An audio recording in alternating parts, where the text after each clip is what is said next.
बाबा साहब रहमतुल्लाह ताला अलैह को शोहरत और नामवरी से, दिखलावे और रियाकारी से बड़ी नफरत थी। आप हमेशा अपने आप को छुपा के रखते थे। एक बार दिल्ली के अंदर आप मौलाना बदरुद्दीन गजनवी रहमतुल्लाह ताला अलैह के मजलिस से वास के अंदर तशरीफ़ ले गए, तो जो ही उन्होंने आपको देखा तो आपके तारीफिया कलिमात कहने शुरू कर दिए, आपके बारे में गुफ्तगू शुरू कर दी। तो बाबा साहब रहमतुल्लाह ताला उसकी मजलिस से उठे और फौरन वापस चले गए और फिर जिंदगी भर बदरुद्दीन गजनवी की मजलिस से वास में आप तशरीफ न ले गए। और दिल्ली के अंदर जब आपकी शोहरत बढ़ी तो आपने दिल्ली को तर्क किया, हांसी में आए। तो हांसी में एक बार ऐसा ही वाक़या हो गया कि मौलाना नूर मोहम्मद तुर्क साहब जो थे, उन्होंने बाबा साहब को देखा महफिल में तो आपकी तारीफ करना शुरू कर दी। तो बाबा साहब वहां से बददिल हुए कि मैं जिधर जाता हूं ये लोग मेरी नामवरी की बातें करते हैं, तारीफ की बातें करते हैं, और फरीदुद्दीन तारीफ का कायल नहीं है।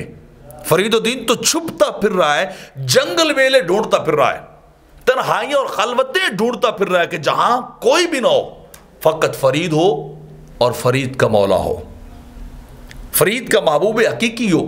तो आपने उनकी मस्जिद को भी छोड़ दिया, हांसी को भी छोड़ दिया, और खुतवाल खाने वाल में आके जो है वो रिहाइश पजीर हो गए कि यहां एक छोटा सा कस्बा है, कोई नहीं जानेगा कौन यहाँ रहता नहीं रहता, बस फरीद होगा, दिन रात अल्लाह अल्लाह होगी, दिन रात उसके नाम की माला जपी जाएगी, जिक्र किया जाएगा, इबादत की जाएगी, अल्लाह की तरफ इंसान मुतवज्जे होगा।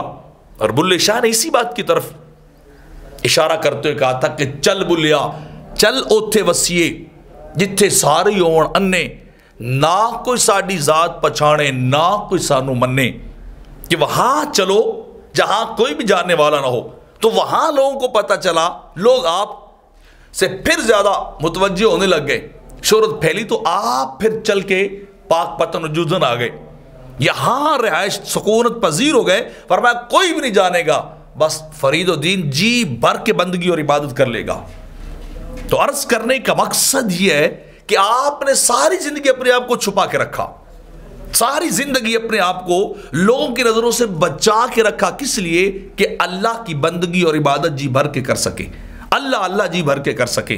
तो आप इस शोहरत से, नामवरी से, वाह से नफरत करते थे। इस बात को कतई तौर पे बाबा साहब पसंद नहीं करते थे कि लोग मेरे नाम की बातें करें, मेरे नाम, मेरे लिए तारीफिया कलमात कहें, बल्कि आप आजाना जिंदगी गुजारना चाहते थे।